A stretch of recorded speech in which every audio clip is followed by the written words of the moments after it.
All right. So a couple of weeks ago, I was watching the Boston Pro live stream, and I come across this young bodybuilder gets on stage. Never heard of him before, and he's fucking chiseled to the bone. And I'm like, who is this guy?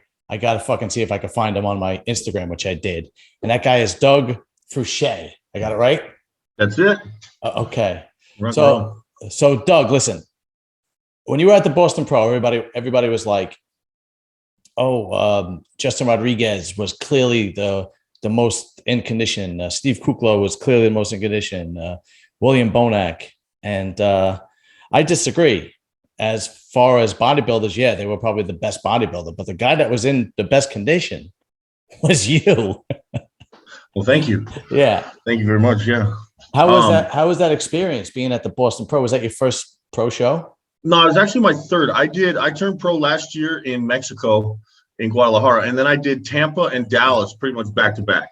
Okay. Turned pro in June and did those shows in July and August. I always told myself, I was like, if I ever go pro, when I go pro, I'm not going to be one of those guys that waits a year. I'm just going to get in it. I got to do it. I'm just so excited to compete. So I did those two with, no pressure, just to do them. And it was really cool, great experience. I felt like I did pretty well there. But then the Boston Pro was like my first effort, I'm going to prepare for a professional contest and do it. And so it's like, no, it wasn't my first, but it's my first sophomore effort, or my first real effort to try to enter the arena, I guess is a good way to put it. Yeah. Well, I mean, even though kind of the guys had you on like maybe some size or shape, but clearly the one thing that you had on your side was the ability to come in shredded. And Dave Palumbo always says that. I'm a big fan of RX Muscle and Dave Palumbo. Mm-hmm. He says the one thing you can control is your conditioning, right? And you clearly, which is, so I actually took the privilege of, let's see if I could do this. I took the privilege of pulling your, let's see. Come on, stupid thing. Pulling your picture up. All right. Can you see that? I can't, no, but. Oh, okay. Never mind. Well, it's okay. I don't know why I can't but I mean, the audience could see that, and it's just unreal. Let's see if I could get it again, because for some reason, let's see. Open system preference. No. All right. You know what? Screw it. Let's just go. Just take my word for it, people. He was shredded. I hate on the job training. But anyway, I got a new computer with new, downloads and everything. And it's like, I'm not a techie guy. It takes me forever to figure it out. Same, man. I used to be, but now it's like, it's outrun me. Yeah, it's unbelievable. So the great part is you train at Gold's Gym Venice, right? Yeah. Yeah. So you have a lot of access to a tremendous amount of information from like guys like Charles Glass and Charles, my mentor. We worked together for 5 years. That's amazing, man. I mean, that's good. I mean, the best way to put it is I live the charmed bodybuilder life, and it's not an accident. I mean, I came out to Gold's in March of 2015 for that exact reason, and I just, I'm blessed, beyond blessed with the amount of knowledge. I mean, Charles is there, Robbie Robinson's there, Will Harris is there. There's Frankie Cassavetes who trained Cormier when Cormier beat Flex at the Night of Champions. So you have this rivalry between Frankie Cassavetes and Charles Glass. They're still both there 40, 20, 30 years later. Everything's there. That's why I'm there. So where did you? My goal is to make sure that the knowledge that those guys have, can survive the invention of the newbie and, all the new training stuff, and make sure that old school stuff stays alive. Yeah, I want to pick your brain about that a little bit, because I see a lot of young guys, if you will, kind of like overthinking things, if that makes sense, and not staying to the basics, But I want to know about you a little bit. You're not from Cali, right? No, I'm from New Mexico. Actually, I was born in West Texas in El Paso, but I really grew up in Albuquerque, New Mexico. Wow. And what were you doing before you moved to Cali? I was in the computer business, actually. I did some consulting work for, just basic computer work. Won't really get into it. I didn't love it. but I was working and training. I won the Mr. New Mexico in like 2014. I won the overall Mr. New Mexico title. And then I just really felt like I wanted to be a bodybuilder. So I came out, visited Gym Venice, and that was it. Fell in love with it from day one. And I moved out here March 18th, 2015. Never looked back. And as far as you making a living, you're a personal trainer, an online coach? I'm a budding online coach, just getting into the online game. I still keep about 20, 30 clients at Gym Venice. That's fantastic. And work the full book. Yeah. That's great. That's fantastic. So now who does train you specifically when you're prepping for a contest? Nobody really trains me. That's like a collaboration, I'd say, between Charles, me, and there's a guy, Kirk Chittick, Body by Kirk. He worked a lot with Sergio Oliva Jr., obviously, and Stan before those guys moved out of Venice. But so he's been around for a long time. But Chris Aceto has done my diet for the past 4 shows.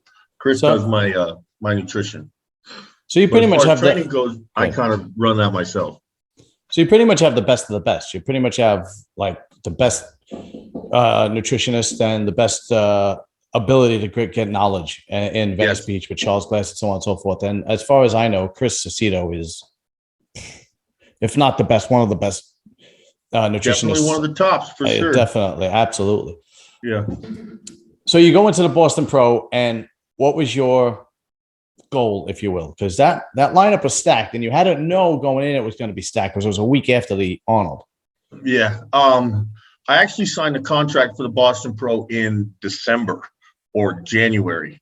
I picked that, and I already signed a contract for New York too. I signed them both at the same time. And so I didn't know who was going to be in the show. I knew it was the first show of the year or one of them. But I didn't really realize it was the week before the Arnold until about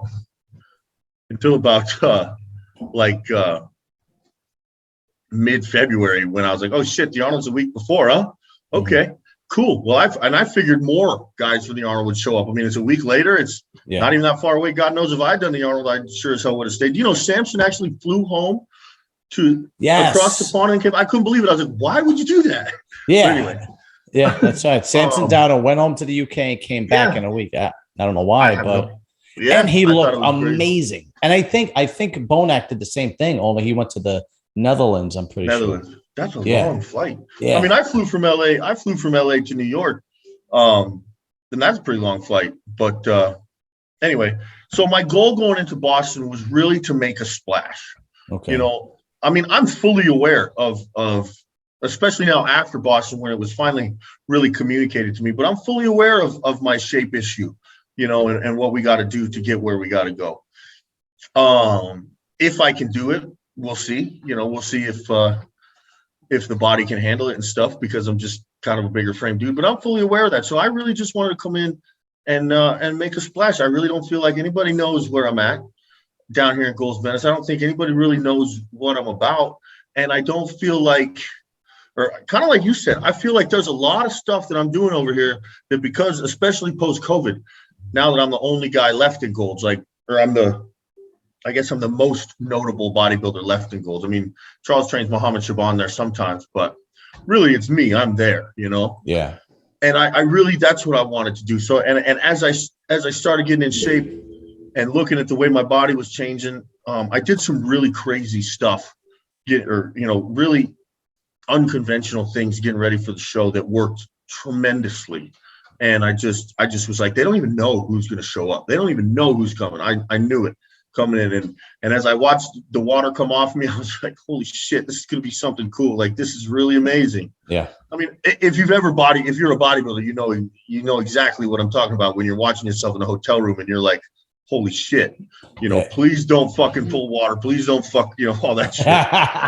Yeah. You wake up the morning of the last show I did was 2014, obviously not even close to your level, but they wake up the morning of, and you look at yourself in the mirror and you go, oh, okay, I'm ready now. Yeah. And let me tell you, I woke up the morning of, and my lady was taking pictures for Aceto, and we're sitting in the bathroom, and I go to squeeze my glutes, and I literally hear audible crackles. Oh, that's how dry I was. Yeah, you appealed to the bone. I was like, oh man, we're on. Listen, I'm a huge bodybuilding fan, huge bodybuilding fan. And when I was watching the Boston Pro, you caught my eye, and it was because of your conditioning. I was like, this guy's fucking peeled to the bone. I was saying to myself, his lineup is stacked. But if you do, I don't know who's going to be in the New York Pro or the Indy Pro or the Cali Pro or something like that.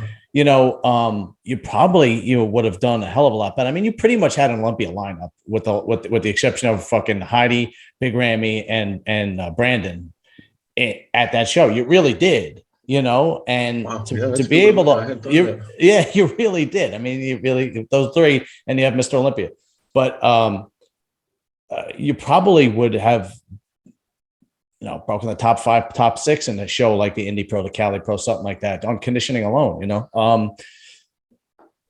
Let's get into Gold's Gym Venice. Yeah. All right. So Gold's is this iconic gym. It always has been. But in the last, I would say, I don't know, maybe 5 to 10 years, it's slowly kind of losing its prestige. And like you said, you're one of the last guys there. Now you have there's in New York, you have Powerhouse in Long Island, Bev's Powerhouse. Yeah. You have in Texas, you have Metroflex. In Iraq, you got Oxygen, and you kind of go down the line, and it's kind of. And then you got the Vegas stuff, Yeah. They're trying to do a lot in Vegas. Yeah, Vegas with the Dragon's Lair, and it's kind of spread out all over the place. Do you still get top tier bodybuilders that come in there, and do you still get celebrities? There used to be a lot of celebrities that used to come in there. Not as much. Definitely the bodybuilders. Every now, when anybody who comes into town, probably going to stop by. So we get the bodybuilders when they come. The celebrities are still there. I'd say about half as many. The diehards are still there. Yeah. And like Charles trains Curtis Jackson in there every now and then, so we see him in there and stuff like that. Anytime the wrestlers come to town, they'll be there. Okay. And then you still got O'Hearn. O'Hearn and I still train together. That's right, Mark so O'Hearn. He's still in there. No, Mike O'Hearn, not Brock. Mike, sorry about that. Guy. Mike O'Hearn. Okay, yeah, I totally forget about him. He's. But even he doesn't really want to come that much anymore. I mean, it has changed a little bit. It has lost its luster. Do you think you made the right decision moving and going to Cali, or would you think you should have gone somewhere else? No, it was the best decision I ever made. Oh, okay. Absolutely. Even still, and even though the gym has kind of lost its luster, it has not lost its luster to me. I mean, my business is fine. Good. I'm still extremely fruitful there. Good. It's about maxed out. As a matter of fact, the next state of my business is trying to go online a little bit more, or moving around the country, training nationally. Yeah. But it's lost its luster for the bodybuilding fan. I tell people a lot of times, every time I see the bodybuilders that used to come in there, and they live in Hollywood or whatever, and they're in for the weekend, I tell them, please come back. We need you back. Yeah. I kind of have taken it upon myself to be a little loud and obnoxious and keep that culture alive. I mean, I'm 6'2", 300 pounds, so it's not hard for me to be loud and obnoxious. Wow. But so I run around the gym in striped crazy wear pants and cut off shirts, and just really try to carry the intensity on my back, because it is a magical place. Yeah. It really is. And I'll tell you, I went before Boston. I flew to New York the week before Boston and stayed in Long Island Monday, Tuesday, Wednesday, and trained at Bev's and posed with Steve and just really kind of felt that gym. And that gym has what Gold's used to have. Right. And I just hope it can come back, because I really loved it up there. I mean, gosh, anybody want to pick up clients? You want me to train you in New York at Bev's? You just call me. We'll work it out. Yeah, that's right. That's we'll figure it out. Yeah, I will make sure I put your Instagram link at the bottom of the description in this interview. So when you share when we share it, just joking, but I love that gym, and absolutely. I love the people. Yeah, I've met Steve only a handful of times. He probably he wouldn't remember me. I've met Bev a handful of times, and one story that I remember about Steve and Bev is this was really nice. I bought tickets. I was young. I was in my 20s. I'm 45 years old now. I was in my 20s, and I bought tickets to one of the shows At the time, everything. It was in the Tribeca Arts Center. It's not there anymore, but it was toward I forgot, it was the Northeastern or something like that, whatever. And I remember Mike Matarazzo was guest posing. Oh, cool. Yeah, it was really cool. And I ordered the tickets and I never got them. And back then you had to get them through mail, right? Yeah. So I ordered the tickets and, I paid, I was a kid. I was in my 20s. Yeah. Well, but I mean, I paid the lower end. I didn't pay the better. So I called up a couple of days before and I was like, hey, listen, and I don't know who I was speaking to. I think I was speaking to Steve. And I said, I was speaking to Bev. I was actually speaking to Bev, and I referred to her as Miss Francis, right? And I said, I said, I didn't get my tickets, and she said, just come down, don't worry, just come down. So then I go to the front, and I was with 3 people, and Steve is there, and I said, Mr. Weinberg, I spoke to Miss Francis, and I never received my tickets, but she said just to come down, and then he put us in the front row.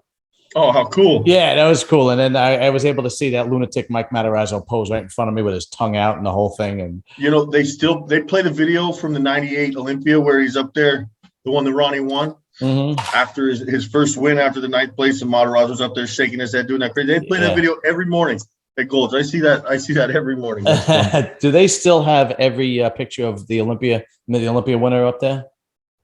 They haven't put up Brandon yet, and they haven't put up Rami. So they have Sean, and that's the last one they put up. That's the last one they put up. Okay. And I don't know. It was recently purchased by RSG, which is a German company that owns a whole bunch of gyms in Germany, and they're doing a lot. The whole corporation of Gold was purchased by these guys, and they're doing a lot. And they say they want to keep the old bodybuilding age alive, but it's very interesting what they're planning, what they're doing. So we'll see. Yeah, we'll see. But there's still the national have you been to Gold's? Once. Okay. So in the third room, there used to be the leg stuff. Since COVID, it's all trash. But anybody who's been there in the past 10 years knows in the third room by the leg stuff, you had the national champions wall. And that's got, everybody from like Barry DeMay, who, well, he wouldn't have been that. Anyway, everybody from like that era all the way down to Jason Arts. That's where I see Jason Arts. That's right. On that wall. And he's still up there. And then they have the old AAU Mr. America wall in the second room, which is one of my favorites because that's got guys from like Bill Pearl on to in the 70s. It's cool. You're not only a bodybuilder, you're a student of bodybuilding. You love the history of it. I have loved everything about bodybuilding that I've ever learned about it. It's the only thing that's held my interest ever in life. Yeah. I love it. Yeah, I'm a student of the game. I'm a student of the human body. I feel like the human body is the most beautiful of all of God's creations. And it's my job to understand it and manipulate it and help other people do it. And that's kind of what bodybuilding is for me. All right, cool. So since you have like a great knowledge of the history of bodybuilding, we'll go into some questions about that. Oh, cool. Yeah. But before that, you are a very successful personal trainer and training in one of the best gyms on the planet. So I want to ask you, I mean, I'm 45 years old and I might be just the old guy that doesn't know the new school of thought in the gym, or I might not be. Now I go to 2 different gyms. One gym I go to is kind of like very serious. It's called Signature in New Jersey. And matter of fact, Akeem Williams trains there. Justin Rodriguez trains there. Sean Clarita trains there. All the Jersey guys and a lot of the guys from New York, they come in. Victor Martinez is there. Oh, I love Victor. He's awesome. Oh, yeah, he's great too. And so I go there. Then I also go to Retro because I live in Jersey. My mother lives in New York. And when I visit her, I could just go to the gym over there because once you join one, you join them all. Sure. But no matter what gym I go to, if I see younger guys or girls, I see they're kind of like trying to overthink things. So like, let me give you an example. Like this couple they were doing shoulder presses. Okay. So they're doing shoulder presses, but they're sitting down on the floor on a squat bench. And they're sitting down on the floor. And you know that right below the safety bar, there's like another hinge where you can put the bar. Yeah. Okay. They're kind of sitting there and lifting the bar from there, but sitting on the floor and doing shoulder presses from that, but sitting on the floor. So, I mean, I usually don't say anything. 98% of the time, I don't say anything. And I'm just wondering, I'm like, what's the benefit of that? Why Yeah, don't you why? just? Oh, so Why? it's not just me. No. Oh, okay. You All can't right. save them all, man. You see that shit all the time. It's like, what are you doing? Yeah, yeah. Yeah, Or no, why wouldn't they just get on the, the shoulder press, yeah. or there's a lot. Or the I mean, there's so many, man. there's Yeah, there's there's so many. The cable kickbacks, the hip thrusts in the squat rack with 500 pounds. yeah. I mean, there's just so many. There's, yeah. I Is don't it know. is it YouTubers that these guys are following, social media influencers that these people are following that are like just kind of trying to reinvent the wheel? I feel like that's what it is. I really do. I feel like what it is because it is now a career path to take Instagram videos and put them on Instagram and then have people subscribe to your YouTube. And like, that's a legitimate career path now. Matter of fact, it's one I'm trying to get into. Yeah. But because it's a legitimate career path, of course, everybody tries to take the easy way out, and you have to find something that's marketable. You just have to. I mean, half of stuff personal trainers do is just because, well, it has to be interesting for the clients. It can't be the same thing, because if it was the same thing, which would work just fine, and everybody liked it, well, then everybody would be a bodybuilder. Right. But not all of us can have the patience to just do it. So that's what a personal trainer's job is to make it interesting and make it exciting, along with safe and effective.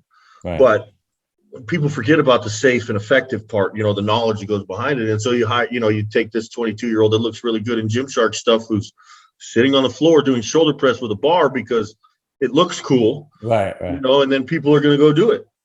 Yeah, it's sad. How many of those people are going to sit down, try to do it, lean back, herniated disc, and fuck their shit up? Because, and it's like, well, you sat on the floor with it unsupported. What do you expect? Yeah, exactly. That's what makes me worried. But I always say to myself, you can't save them all. Yeah, you can. The taking off the shoes thing, kind of. That drives me nuts in the gym. I just can't stand it. Like, I'm like, put your shoes on. And even though, like, yeah, I understand your Chuck Taylor's not going to save you if a 45-pounder falls on your foot, but it'll make a much less mess.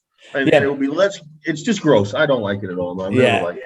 Even in California, people think that's something we do out here, with the no shoes and the flip flops and all that shit, which it is. But I don't like it at all. No, there are young guys in the gym that are squatting and they take their shoes off, and they don't even have the form right yet, but they take their shoes off. Yeah, those are the same guys that put a fucking booty band around their knees too to make it pump up. But it's like, you can't squat yet. Why would you make it more difficult for your body to squat? Like, just squat. Yeah, they're kind of overthinking it, and well, and I think that's also true. I have this young guy who's been training with me a little bit. His name's Charlie, and he's like 24, and he's actually a pretty good bodybuilder. And what you're saying kind of reminds me of his thing. Like, these young guys, they've done all the studying online about, the right way the ways to train. So like, well, you got to eat 45 minutes before you train, and you can't do this workout before this workout. You got to train back after shoulders, and et cetera, et cetera. Everybody's overthinking all this stuff. Mm-hmm. And we forget that it's like the magic is training. The magic is where you push your body to and how hard you work. And that's what produces the results, not, your nutrient timing. I mean, yes, nutrient timing can be important at some point, but when's the last time you had a bar on your back and squatted until you puked? When's the last time you did lunges outside in the parking lot until you fucking couldn't stand up anymore? Right. Because that, to me, is what makes a bodybuilding. That's what makes bodybuilding fun. Yeah. And I feel bad for those guys that miss out on that stuff. I feel like they're splitting hairs when they don't even have the basics down yet. Exactly. Yeah. That's what they're doing. But the one thing that I will give them, especially the boys, the young guys, the girls, I don't help because I don't want to get me too. Fuck that. You're on your own, ladies. Sure. It's too dangerous nowadays. Yeah. Fuck that, ladies. You're on your own. I don't know what to tell you. Yeah, sorry. But the young guys, like if they're in their high school and so on and so forth, and they'll want to know. Like if I say, hey, kid, you want me to help you a little bit? And they'll 99% of the time, they'll be like, yeah, definitely show me what to do. And they'll thank me and they'll do it like, oh, do it like this, and I'm like, you got to be spotting them, and so on and so forth. And they're a bunch of, young guys. And I've noticed that the young guys from like anywhere from 14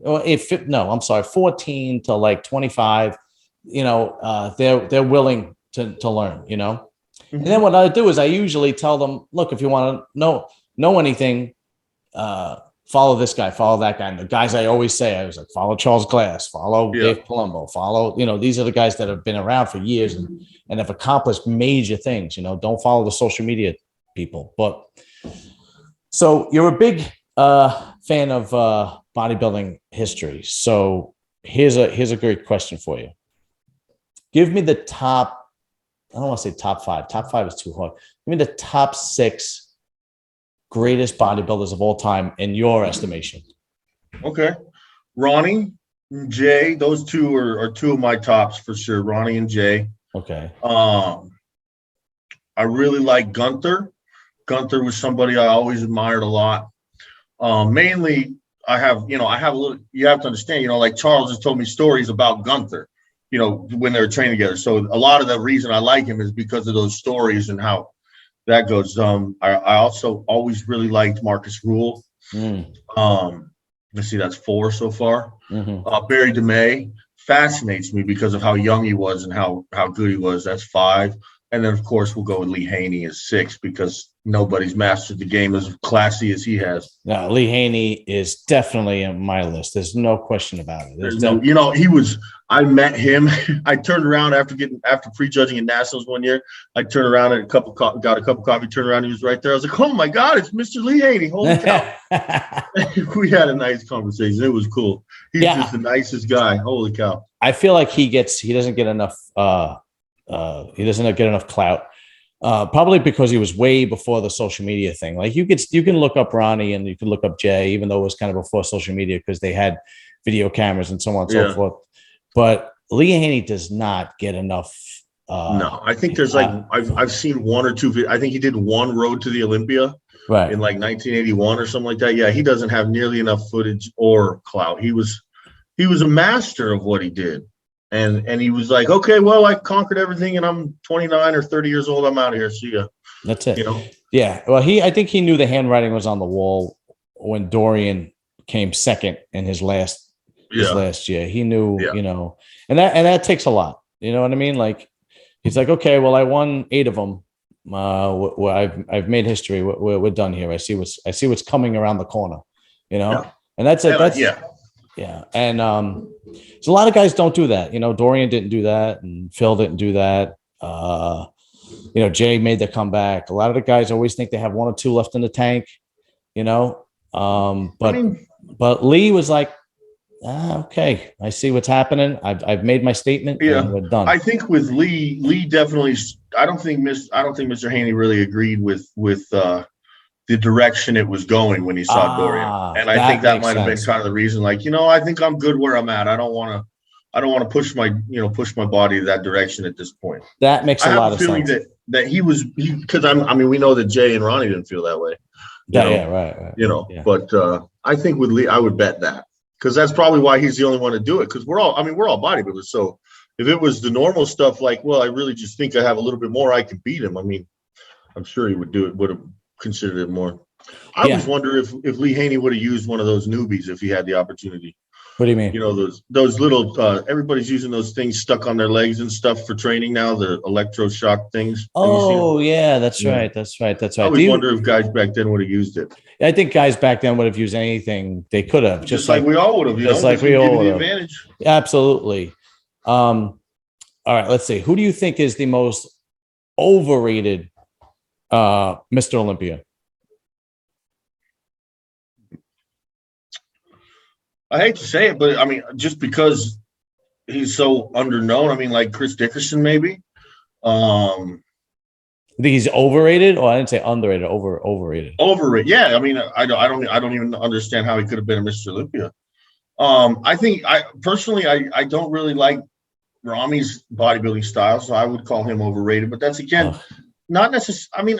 This is your opinion, right? Yeah, exactly. And you call me a fan of bodybuilding, but I'm a fan of bodybuilders, I guess is a better way to put it. Right. Because I understand that based on the standards the sport is this year looking at, or over the past few years, that Rami has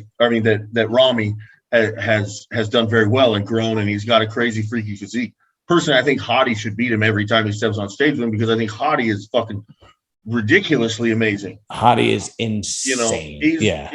He's so complete and so conditioned, and so it's just crazy to me, But I mean, it's all opinion. I'm a fan of bodybuilders, so it's hard for me to look at that and be like, well, based on just what they perform on stage, it's hard. I don't even really care. It's more about, how did you get here? That's what I care about, is the story of how you built this body, because that's what I'm into. It's funny. I can't even really separate it in my mind. So you said you heard Charles tells you a lot of stories. I've heard a lot of stories about Gold's Gym. What's some of the craziest stories you heard of?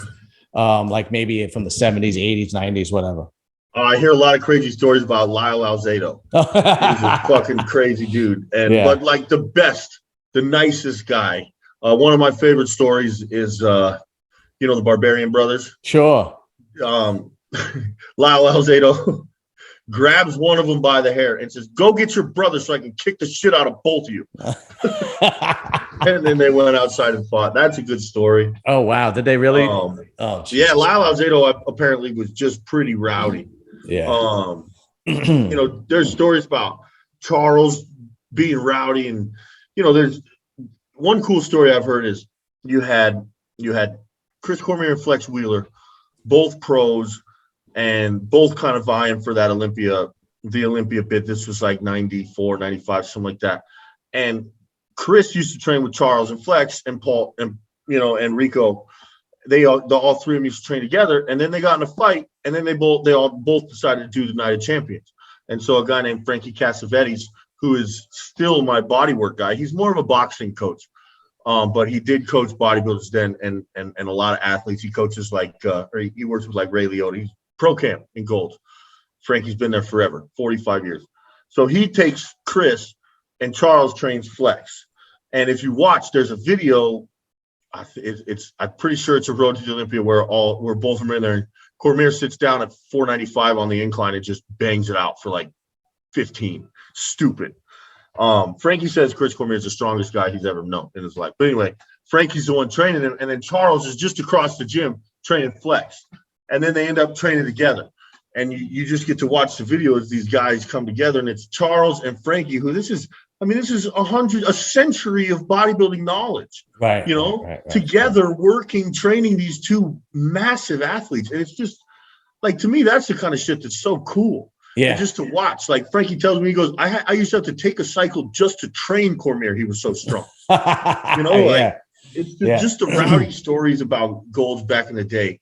Mike O'Hearn talks about how the squat racks used to have benches behind them. So it was like, you don't walk in the squat area unless you're squatting, because it was like you had guys squatting 800 pounds wearing flannel and boots, just, gritty. And then down the way you had, it was just, there's so many. I could go on for days. Yeah. I've always wanted to do a podcast with some of these guys. Like, are you familiar with Rick Valenti? He did Muscle in the Morning and on ESPN, and he's on the cover of Van Halen and all this stuff. He's still there every day. Really? This guy he's been to Gold. He's like member number 15. He's been to Golds every day for the past 50 years. And he, was on ESPN in the 90s. He was on the Van Halen cover, everything.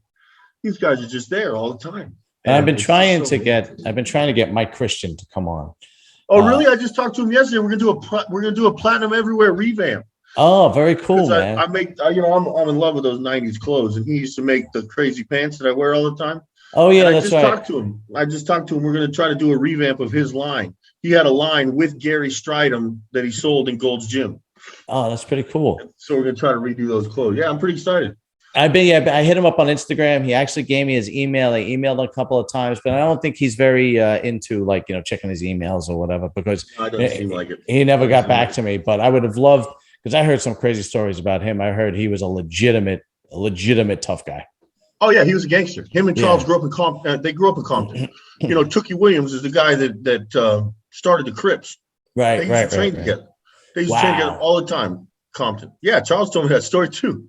Said Charles walked up, or Tookie Williams walked up to Charles and another guy, and were like, "Let me work in," and the other guy goes, "No," and Charles like, "Oh shit." Yeah, that's amazing, man. I also heard that Mike Christian knocked out one of the Barbarian Brothers. Yeah, Barbarian Brothers, they hiding a lot of shit. Yeah, they remember that movie they made. You ever watch that movie they made where they were barbarians? It was fucking I didn't horrible. see it. No, And no, I don't didn't even. see it. It was terrible. It was like when everybody was trying to copy off a Conan kind of movie, Oh God, yeah. and everybody was doing, and they made this movie where they were two barbarians, and it was like a dumb comedy as well. It was awful, dude, awful. It was. Those guys. I have, somebody told me a story. This is a bodybuilder.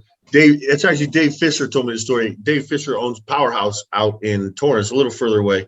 He's another IFBB pro from Canada. But he told me a story. David Paul, one of the Barbarian brothers, was a photographer, and he loved to take pictures. But Dave told me, you go on a photo shoot with David Paul, you better take all your food because he'll just run around the city and find these ridiculous random places to shoot. And he said he took him like to this place, got chased by the cops while they're trying to take pictures. Those Barbarian brothers were pretty crazy dudes. Yeah, the guys back then, they were just rougher, and they were just a little. I don't know. I felt like guys were a little bit just rougher, a little nuttier. They were a different breed. I think it just generational. Toxic masculinity, it's exactly what it is. Mike O'Hearn and I actually talk about that a lot, about how it used to be, you train with a group of guys and it used to be like, oh, you guys are ahead of me. Okay, don't worry, I'll be there. I'm coming, Right. And it was like, that was it. And you could talk shit to each other and be like, come on, hurry the fuck up. Let's fucking go. Like, push this shit. Right. And now it's, excuse me, guys, you guys are ahead of me. Can you please wait? Right. Hold on. Come back. Help me. Right. And that's one of the things that we just, it's like, you can't, it's almost condescending, in the way we train, the way, I train, or we used to train. If somebody on like a bullshit set has a good set at 12 and it's just like a little set, and you're like, oh yeah, that's a good set. It's like condescending. Like, what, are you fucking with me? Yeah. I'm just warming up. Like, nowadays it's almost like if you don't say good set, they're gonna worry that. Shit. Yeah, I try not to. We're a lot tougher. Oh yeah. I'm 34, so I feel like I kind of grew up like right in the middle. I grew up like right in the transition. Yeah. And it's like, so all the guys I hung out with were older than me and beat the shit out of me. And then as I got older, I'm like, wait a minute, you guys don't have guys beating the shit out of you too? Like, what the fuck happened?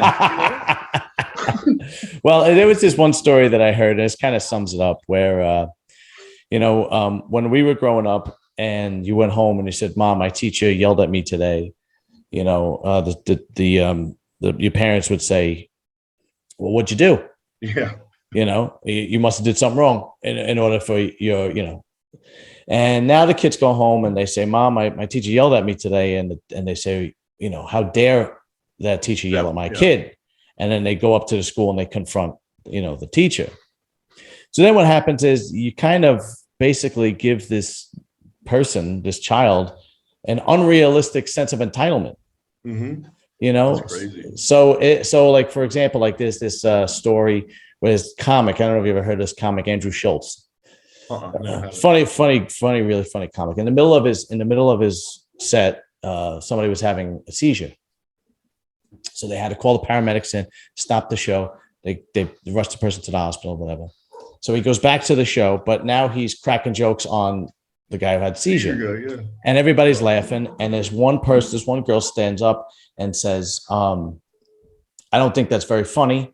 That person, really could have gotten hurt and, or she was sick and she had a seizure.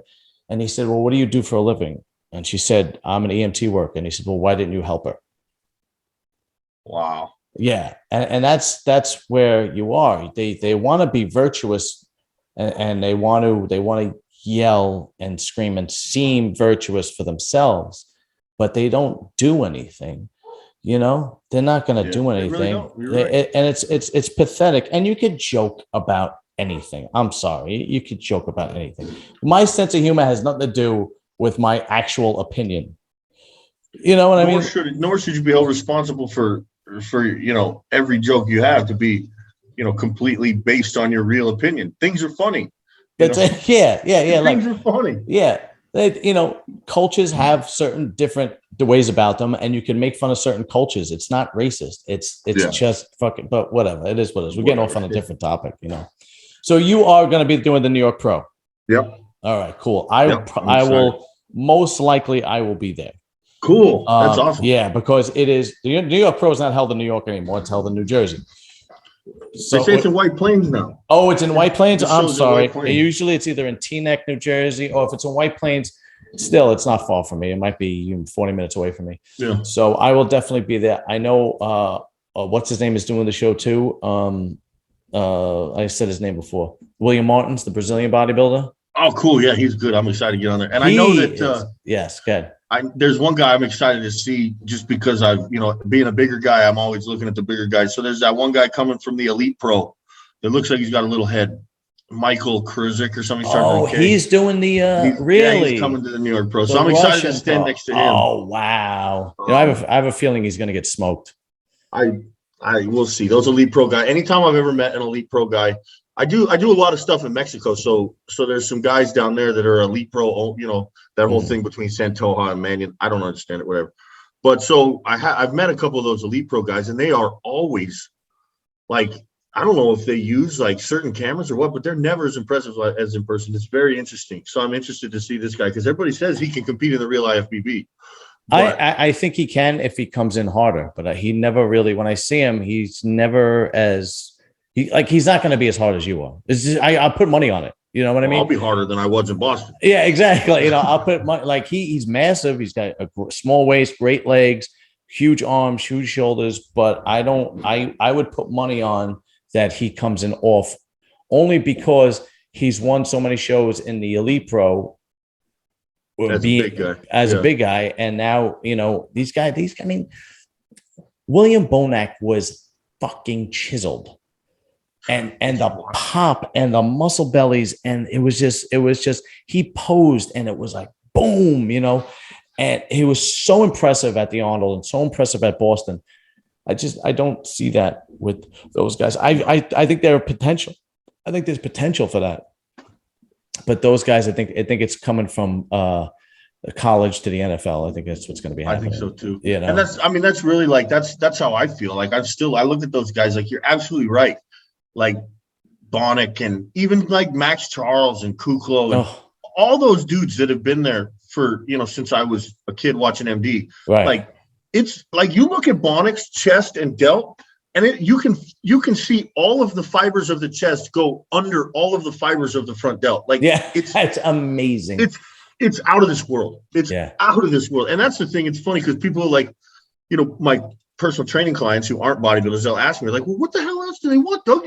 You're 300 pounds. You're huge. You're this, you're that. I'm like, it doesn't matter. Yeah. Like, I understand exactly what they want. It'll be fine. If my body can do it, they'll do it. But these guys, like Bonnick is, it's so amazing. Yeah. So, and it fascinates me. I'm still a fan. It's like, wow. Right. Wow. I actually saw that you were able to actually meet Brandon Curry. I saw on your Instagram post. Yeah, Brandon and I, we both do business in Mexico too. We've met before. Oh, that's cool. It's so awesome to me to talk with him. I don't see him very often because he's always out there in Kuwait. That's right. But man, he's really cool. I was so excited. I got to meet, at Gold's, Jose Raymond's brother Tito has been a trainer at Gold's for like 25 years. Oh, I didn't know that. I've had Jose on several times on my podcast. His brother Tito, they bodybuild when they were younger, but Tito never followed the bodybuilding life. Right. And Jose did. They're almost exactly the same. And so when I got to meet Jose, it was like, I feel like I almost know you already. Like, because I got to hang out with your brother so much. And it was just so cool. Like meeting all those guys, it was so cool. But Jose's cool. I'm excited for New York. I've told myself, that was the other thing I said is I'm doing the New York Pro as soon as I have the opportunity because it's just like, same with the Arnold and the Olympia, but we all know what has to happen before I can do those. Right. Do you have you ever been to New York? I just was for the first time, but I didn't. I just landed in JFK, went to Long Island, and I had a house in Syosset for Monday through Thursday, and then I drove to Boston on Thursday morning. Oh, so you didn't get a chance to go to? No, I didn't go to the city. I'm saving that for this time. Yeah, definitely. Maybe spend a weekend over there. There's a lot to see in New York City. It's pretty cool. Oh, I can't wait. I've never been. Yeah, I'm excited.